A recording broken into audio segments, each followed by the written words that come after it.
This is Ajit Anand here from Anand teaching centre. हम लोग आज क्लास 10 का ट्रिग्नोमेट्री स्टार्ट करेंगे। ट्रिग्नोमेट्री का ये वीडियो नंबर 1 है। ट्रिग्नोमेट्री मैथमेटिक्स का एक बहुत ही इंटरेस्टिंग डिपार्टमेंट है और इसका इस्तेमाल लगभग साइंस के हर डिपार्टमेंट में हो जाता है। फिलहाल तो आज हम लोग बेसिक देखेंगे, कुछ मैथमेटिकल टूल्स देखेंगे और देखेंगे कि ट्रिग्नोमेट्री के लिए हमारा बेस में क्या होना जरूरी है। तो चलिए सबसे पहले हम लोग ट्रिग्नोमेट्री के बारे में छोटा सा चीज जानते हैं। ट्रिग्नोमेट्री जो वर्ड है ना, वो 3 छोटे छोटे वर्ड से मिलकर बना है। एक होता है ट्री। ट्री का मतलब हम लोग इस्तेमाल करेंगे 3।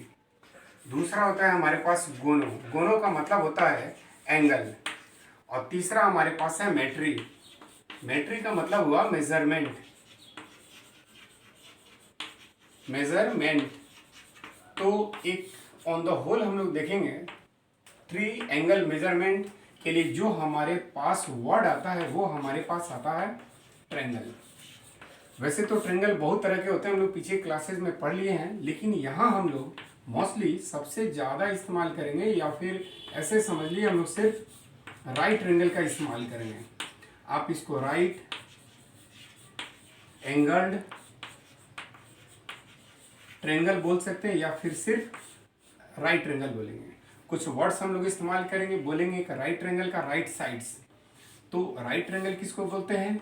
जैसे मान लीजिए ये एक ट्रायंगल है एबीसी। एबीसी में एक एंगल मेरा 90 डिग्री है। तो एक ट्रायंगल का यानी कि एक राइट ट्रायंगल का जो 2 साइड मिल करके राइट एंगल फॉर्म करता है, इस दोनों को हम लोग राइट साइड्स कहेंगे। तो अगर इसमें बोला जाए, ये हम लोग चर्चा करेंगे बीच बीच में। तो राइट साइड्स क्या है? तो राइट साइड्स यहाँ पे हमारे पास कौन हो गया? A B and B C. चलिए एक और चीज थोड़ा देख लेते हैं। ट्रिग्नोमेट्री का जो खोज हुआ ये बीसी में है। फादर ऑफ ट्रिग्नोमेट्री हिपार्कस को कहते हैं।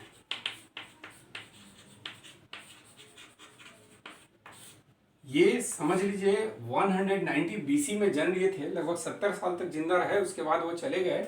लेकिन हमारे साइंस को और मैथमेटिक्स को एक बहुत बड़ा डिपार्टमेंट देके गए। फिलहाल तो अभी हम लोग यहाँ पे हैं राइट ट्रायंगल के बारे में। पीछे से चलते हैं जरा, बैक क्लासेस से। अगर आपके पास ये एक राइट ट्रायंगल है ए बी सी और एंगल बी को बोले if angle B this equal to 90 degree, तो हम लोग क्या करते थे? पहले ज्योमेट्री वगैरह या मेंसुरेशन बनाते थे तो क्या करते थे? एक को परपेंडिकुलर, एक को बेस, एक को हाइपोटेनस कहते थे।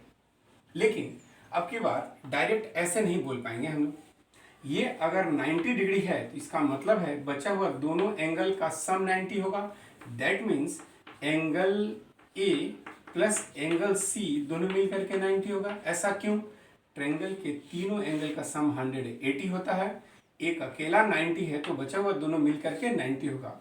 इसमें से एंगल ए भी एक्यूट है और एंगल सी भी एक्यूट है। अब हम लोग बोलेंगे कि किस एंगल के लिए। तो देखिए, जिस एंगल का चर्चा हो या जिस एंगल को हम लोग मेंशन्ड एंगल बोलते हैं, उसके सामने के साइड को परपेंडिकुलर कहते हैं। दैट मीन्स एंगल सी के लिए ये मेरा परपेंडिकुलर है। लेकिन यही पूछा जाए एंगल ए के लिए परपेंडिकुलर कौन है, तो उसके सामने का साइड दैट मीन्स बीसी को हम लोग बोलेंगे परपेंडिकुलर। तो परपेंडिकुलर एक फिक्स नहीं है कि इसको परपेंडिकुलर बोलेंगे, इसको बेस बोलेंगे। बट ये पता है कि राइट एंगल के सामने का जो साइड है यानी कि लॉन्गेस्ट साइड है, इस चीज को हम लोग हाइपोटेनस कहते हैं। तो परपेंडिकुलर कब तय होता है? मेंशन्ड एंगल के सामने के साइड को परपेंडिकुलर बोले, लॉन्गेस्ट साइड को हाइपोटेनस बोले, जो बच गया उसको हम लोग क्या बोलते हैं? बेस बोलते हैं। हम लोग देखते हैं अब Pythagoras theorem. Pythagoras theorem representation सिर्फ देखेंगे। ये अगर हमारा राइट ट्रायंगल है, ये हमारा ए बी सी है। इस एंगल के लिए अभी तक हम लोग जान गए कि ये मेरा परपेंडिकुलर है, ये बेस और ये हाइपोटेनस है। तो पाइथागोरस थ्योरम क्या कहता है कि परपेंडिकुलर का स्क्वायर और बेस के स्क्वायर का जो सम होता है वो हाइपोटेनस के स्क्वायर के बराबर होता है। दैट मीन्स अगर हम लोग बोले P equal to root under क्या बोलेंगे, तो हमारा हो जाएगा H square minus B square. Base equal to क्या बोलेंगे? तो root under H square minus P square. और हाइपोटेनस को क्या बोलेंगे? Root under P square plus B square. वैसे तो हम लोग सिर्फ याद कर लिए हैं ऐसा, पीछे के क्लासेस में हम लोग बहुत अच्छे तरीके से इसको पढ़ लिए थे, लेकिन अब इसको थोड़ा सा और स्मार्ट बनाने के लिए पाइथागोरस का ट्रिपल्स होता है, पाइथागोरस ट्रिपल्स।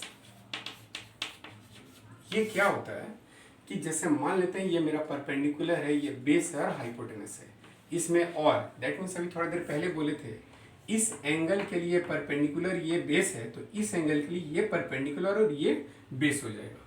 तो यहाँ तो लगा है परपेंडिकुलर और बेस एंड हाइपोटेनस, ये बदलते हैं, ये आगे पीछे कुछ भी हो सकता है लेकिन ये अपनी जगह पे फिक्स है।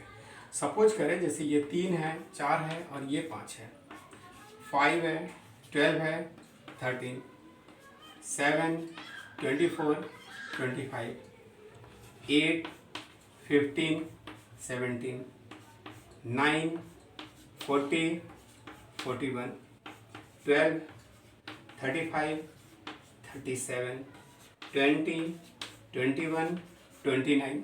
वैसे तो ढेर सारे हैं, 100 तक में 16 ट्रिपल्स चलते हैं, लेकिन हम लोग अभी थोड़ा देर के लिए ये समझे कि ये अगर ये दोनों में से परपेंडिकुलर और बेस होगा तो ये हाइपोटेनस हो जाएगा। एक छोटा सा एग्जांपल लेकर के आपको याद दिला दे जरा। मान लीजिए कि ये साइड मेरा 9 सेंटीमीटर का है और ये मेरा 40 सेंटीमीटर का है, तो मेरे पास दो तरीका है हाइपोटेनस के लिए। तो h equal to root under 9 का स्क्वायर प्लस 40 का स्क्वायर भरेंगे, 9 का स्क्वायर 81, 40 का square 1600, this equal to root under 1600 81 and this equal to 41। तो मेरा हाइपोटेनस कितना गया 41। अगर सेंटीमीटर में है तो सेंटीमीटर में लिखेंगे, नहीं कुछ है तो यूनिट हम लोग को लिखना होगा। लेकिन इतना सारा प्रोसेस के पीछे हम लोग डायरेक्ट 9, 40 और 41 बना सकते थे। एक एग्जांपल और देख लेते हैं, बस छोटा सा।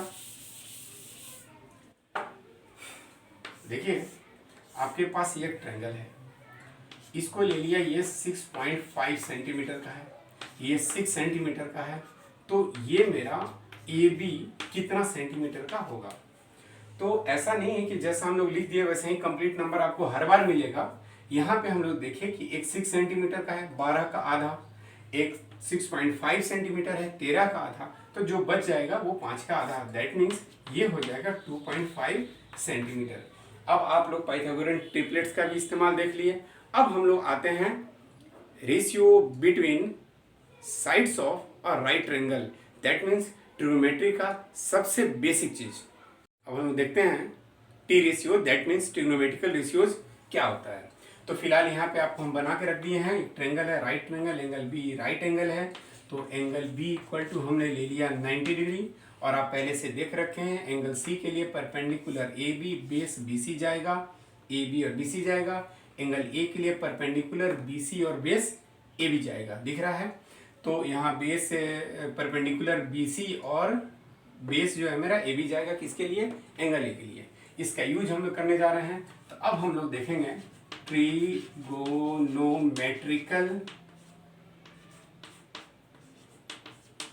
रेशियोज, इसको हम लोग टी रेशियो शॉर्ट में हम लोग लिखेंगे, टी रेशियोज। देखिए ये क्या होता है, तो सबसे पहले हम लोग देखते हैं नेमिंग। तो एक हमारा होता है साइन, इसका पूरा नाम होता है SINE, हम लोग शॉर्ट में लिखते हैं साइन। साइन जो है ना, ये एक रेशियो को रिप्रेजेंट करता है, किस चीज के लिए, तो ये होता है परपेंडिकुलर और हाइपोटेनस के बीच का जो रेशियो होता है, इसको हम लोग बोलते हैं साइन। लेकिन अब रह गई बात साइन परपेंडिकुलर बाई हाइपोटेनस, लेकिन किस एंगल के लिए, या तो एंगल ए के लिए, नहीं तो एंगल सी के लिए। अदरवाइज कोई एंगल जिसका मेजरमेंट चाहे उसका नेमिंग अगर हम लोग थीटा रखे हैं तो फॉर एंगल थीटा, तो किसी एंगल थीटा के लिए साइन का वैल्यू परपेंडिकुलर बाई हाइपोटेनस होता है। ध्यान रखना है साइन और थीटा के बीच में मल्टीप्लाई यानी कि प्रोडक्ट का साइन नहीं है, ये होता है the ratio between perpendicular and hypotenuse for angle theta, that is called sine theta. अब इस चीज को हम लोग आगे बढ़ते हैं और देखेंगे, आप बताइए जरा साइन ए का वैल्यू क्या होगा। देखिए तो साइन ए, तो इस एंगल के लिए हमारा परपेंडिकुलर कौन है, BC, साइन ए के लिए BC, और हाइपोटेनस कौन है, AC, तो BC बाई AC लिखेंगे। एंड फिर देखिए, अगर हम लोग देखें साइन C के बारे में पूछेंगे तो आप क्या जवाब देंगे? परपेंडिकुलर बाई हाइपोटेनस, तो सिंगल C के लिए परपेंडिकुलर है मेरा AB और हाइपोटेनस कौन है? AC। मेरे ख्याल से आपको ये वाला रेशियो क्लियर हुआ होगा। एक और रेशियो देखते हैं। दूसरा रेशियो हमारे पास है कोसाइन, COSIN, कोसाइन। शॉर्ट में इसको हम लोग बोलते हैं कॉस। किसी एंगल थीटा के लिए कॉस थीटा का जो वैल्यू होता है वो बेस बाई हाइपोटेनस होता है। अगर इस केस में देखा जाए तो बताइए, cos A this equal to क्या लिखेंगे? Angle A. कॉस ए के लिए बेस मेरा कौन है? ए बी, और हाइपोटेनस कौन है? ए सी। एंड कॉस सी लिखना हो तो अब बताइए हम लोग क्या लिखेंगे कॉस सी के लिए? तो कॉस सी के लिए मेरा बेस कौन है? ये हमारा है बी सी, और हाइपोटेनस कौन है? ए सी। ये हमारा हो गया कोसाइन। इसी तरीके से तीसरा जो हमारे पास है वो उसको हम लोग बोलते हैं टेंजेंट। टेंजेंट के लिए हम लोग शॉर्ट में लिखते हैं टेन थीटा। टेन थीटा का वैल्यू होता है परपेंडिकुलर बाई बेस, और आप इसका टेन ए का वैल्यू भी बना सकते हैं, और आप टेन सी का भी वैल्यू बता सकते हैं। चौथा जो रेशियो हमारे पास आता है वो होता है कोटेंजेंट। कोटेंजेंट, इसको शॉर्ट में हम लोग लिखते हैं कॉट, किसी एंगल थीटा के लिए। तो ये टेन का ठीक उल्टा होता है, ये होता है बेस बाई परपेंडिकुलर। तो इस चीज को हम लोग देखें, लेकिन अगर हमको निकालना हो कॉट ए का वैल्यू, तो इस ट्रेंगल के हिसाब से कॉट ए का वैल्यू आप बना देंगे। क्या लिखेंगे? बेस बाई परपेंडिकुलर है टेन का, तो सॉरी परपेंडिकुलर बाई बेस है टेन का, तो कॉट का है बेस बाई परपेंडिकुलर, ठीक उल्टा। तो कॉट ए के लिए बेस कौन है? एंगल ए के लिए बेस मेरा कौन है? ए बी, और परपेंडिकुलर कौन है? B C, A B by B C. And वैसे ही आप कॉट सी का वैल्यू बना देंगे। फिफ्थ रेशियो जो हमारे पास होता है वो होता है सेकेंड। शॉर्ट में हम लोग इसको लिखते हैं sec. Sec theta. Sec theta equal to होता है हाइपोटेनस बाई बेस। तो अब इस हिसाब से आप बताइए, सेक ए का वैल्यू आप लिख सकते हैं। हाइपोटेनस मेरा कौन है? एंगल ए के लिए हाइपोटेनस मेरा कौन है? ए सी। और बेस कौन है? A B, A C by A B. और इस तरीके से आप सेक सी का वैल्यू बना सकते हैं। एक और रेशियो हमारे पास बचा है, वो छठा और अंतिम रेशियो है। इसको हम लोग बोलते हैं कोसेकेंड। कोसेकेंड, इसको हम लोग शॉर्ट में लिखते हैं कॉसेक। तो किसी एंगल थीटा के लिए कॉसेक का जो वैल्यू होता है वो होता है हाइपोटेनस बाई परपेंडिकुलर। अब अगर हमको लिखना पड़े कॉसेक ए, तो कॉसेक ए के लिए, एंगल ए के लिए हाइपोटेनस कौन है? वो है मेरा ए सी, और परपेंडिकुलर कौन है? वो है मेरा बी सी। थोड़ा ध्यान से देखिएगा कि साइन का जो वैल्यू था वो परपेंडिकुलर बाई एच था, और कॉसेक का वैल्यू जो था हाइपोटेनस बाई परपेंडिकुलर यानी कि एच बाई पी था। ठीक एक दूसरे का उल्टा है। तो साइन का उल्टा कौन हुआ? कॉसेक। कॉस का उल्टा क्या हुआ? सेक। देखिए बी बाई एच है, यहाँ एच बाई बी है। टेन का उल्टा क्या हुआ? कॉट। पी बाई बी है और बी बाई पी है। इस तरीके से इस चीज को हम लोग ट्रिग्नोमेट्रिक रेशियो कहते हैं। कुछ एग्जाम्पल इसका देख लेते हैं। अभी हम लोग ट्रिग्नोमेट्री के कुछ टी रेशियोज देखे थे। चलिए फार्मूला के हिसाब से इसको हम लोग मान लेते हैं ग्रुप ए अपनी सुविधा के लिए। अब हम लोग देखेंगे ग्रुप बी का फार्मूला। तो देखिए यहाँ देखते हैं साइन थीटा और कॉसेक थीटा दोनों एक दूसरे के अपोजिट है। That means P by H है तो ये एच बाई पी है। तो अब हम लोग देखेंगे जरा, sign theta into cosec theta अगर आ जाए तो हम लोग क्या लिखते हैं? P by H into H by P, और ये कट गया तो कितना हो गया? 1। तो इस तरीके से हमारा जो बेसिक फार्मूला बना वो कौन सा था? Sine theta into cosec theta this equal to 1। तो आप ऐसा sine theta this equal to 1 by cosec theta लिख सकते हैं। Otherwise cosec theta this equal to 1 by sine theta लिख सकते हैं। ये इस ग्रुप का एक फार्मूला हो गया। फिर हम लोग देखते हैं जरा, कॉस थीटा और सेक थीटा दोनों एक दूसरे के उल्टा है। कॉस थीटा और सेक थीटा, एक बी बाई एच है और एक बाई बी है। तो इस तरीके से हम लोग cos theta into sec theta this equal to 1 लिखेंगे। और देखिए जरा, तो कॉस थीटा इक्वल टू क्या लिखेंगे, 1 by sec theta, and sec theta this equal to लिखेंगे 1 बाई कॉस थीटा। एक और बचा है, टेन और कॉट दोनों एक दूसरे के उल्टे हैं, तो हम लोग तीसरा फॉर्मेट में क्या लिख सकते हैं, ये लिखेंगे हमारे पास tan theta into cot theta this equal to 1। तो बताइए टेन थीटा इक्वल टू क्या लिखेंगे हम लोग, 1 बाई कॉट थीटा, और कॉट थीटा इक्वल टू लिखेंगे 1 बाई टेन थीटा। अब इस फार्मूला को हम लोग ग्रुप बी के हिसाब से हम लोग याद रखेंगे अपनी सुविधा के लिए। अभी हम लोग ग्रुप ए और ग्रुप बी का देखे फार्मूला। ग्रुप ए में तो टी रेशियोज था, ग्रुप बी में दो रेशियोज के बीच का रेशियोज था, that means sine into cosec 1 था, कॉस इंटू सेक 1 था, और टेन इंटू कॉट 1 था। तो चलिए अब हम लोग ग्रुप सी के फार्मूला को थोड़ा देख लेते हैं। ग्रुप सी में ये देखिए जरा, सबसे पहले हम लोग चेक करते हैं sign theta by cos theta क्या होता है। तो साइन थीटा का हम लोग टी रेशियोज में देखे थे, तो मेरा वैल्यू था परपेंडिकुलर बाई हाइपोटेनस, कॉस का था बेस बाई हाइपोटेनस, और यहाँ से नीचे का हाइपोटेनस अगर कट गया तो मेरे पास p by B that means perpendicular by base आया। थोड़ा खोज के या सोच के देखिए p बाई बी क्या होता है, p बाई बी मेरा टेन थीटा होता है। तो इस चीज़ को हम लोग लिख सकते हैं टेन थीटा। तो देखिए sign theta by cos theta मेरा क्या फार्मूला आ गया, टेन थीटा। तो छोटा में लिख देते हैं हम लोग sine theta by cos theta this equal to tan theta. अब इस हिसाब से बताइए जरा, साइन थीटा को हम लोग क्या लिखेंगे, cos theta into tan theta, अगर उस पार जाएगा तो मल्टीप्लाई हो जाएगा, तो ये लिखेंगे ten theta into cos theta.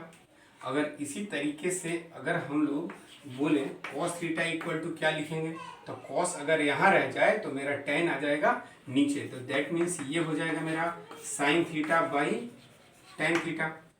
चलिए देख लेते हैं एक और, हमारा साइन बाई कॉस अगर टेन था तो मेरा cos theta by sine theta को आप खुद से करके देखेंगे, कॉस बाई साइन जो आता है वो मेरा हो जाता है कॉट थीटा। तो आप बताइए जरा, अगर हमको कॉस थीटा लिखना हो तो कहाँ जाएंगे हम लोग, ये कॉस थीटा साइन उस पार चला जाएगा तो मल्टीप्लाई हो जाएगा, तो ये हो जाएगा मेरा cot theta into sine theta. और इस तरीके से थोड़ा साफ करते हैं जरा, अगर हमको लिखना हो साइन थीटा तो साइन थीटा इक्वल टू क्या लिखेंगे, cos theta by cot theta. ये हमारा ग्रुप सी का फार्मूला है। अगले वीडियो में हम लोग देखेंगे, इसका इस्तेमाल करेंगे, इस पर कुछ प्रॉब्लम को सॉल्व करेंगे। उम्मीद है कि आज का बेसिक जो है आपको अच्छा लगा होगा। अगर अच्छा लगे तो लाइक शेयर एंड सब्सक्राइब जरूर करेंगे। Thank you.